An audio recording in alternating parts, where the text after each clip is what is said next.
Good morning, everybody, and welcome to I Wonder Wednesday. This is another episode from DIY March. We have an awesome couple experiments that we're going to do today involving density. Now, density is the idea of mass divided by volume. So it's how much of something can fit into a specific space. And the way that I think of it is, if you have a sock drawer and it's packed full of socks, if you take out a pair of socks, you've changed the density of that drawer. Now, liquids have different densities, and we are going to do some experiments today based on different densities of different liquids because liquids behave differently based on their densities. So in front of me, I have two density columns that we have created with some household stuff that you guys probably have in your kitchen, and these are experiments that you can do at home. So what we've done is we've taken different liquids with different densities and we layered them on top of one another. So we've started out with some corn syrup, and that's going to be at the very bottom here. So that would tell us that the corn syrup is the highest density. It sits at the bottom.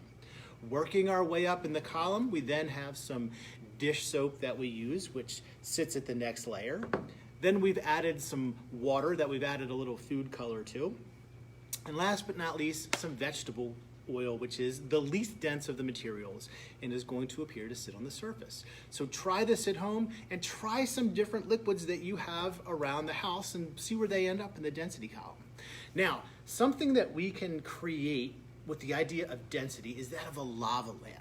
And you guys probably weren't around during the 60s and 70s when lava lamps were pretty cool, but don't worry, we can create our own lava lamp. We'll get some Jimi Hendrix cranking in the background, maybe some Led Zeppelin, maybe some Beatles, and you guys can be cool too. So here's what we're gonna do today to create our own lava lamp using the properties of density.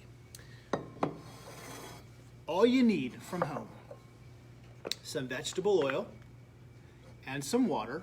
And of course, we're going to use some food coloring for today. The proper color is green because it is St. Patrick's Day. So here's what we're going to do. We're going to add some olive oil to our flask here.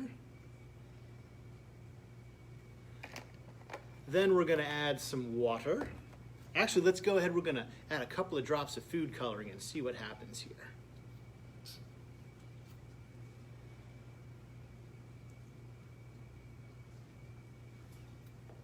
Add some water.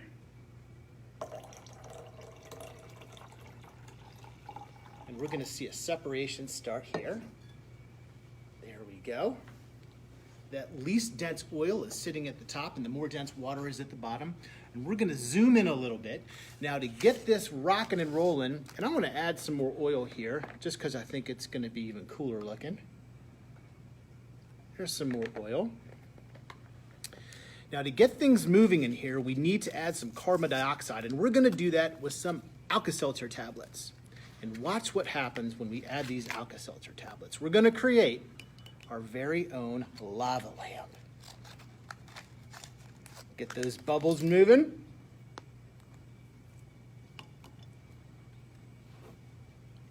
Pretty awesome, huh? And you see that lovely separation of those two liquids, different densities, the oil and the water.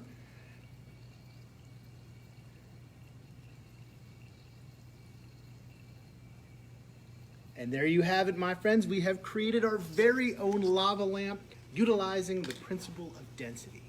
So thanks for joining us today. We look forward to seeing you guys next Wednesday when we have the egg drop challenge. It's going to be a lot of fun. Happy St. Patrick's Day, and thank you guys for tuning in.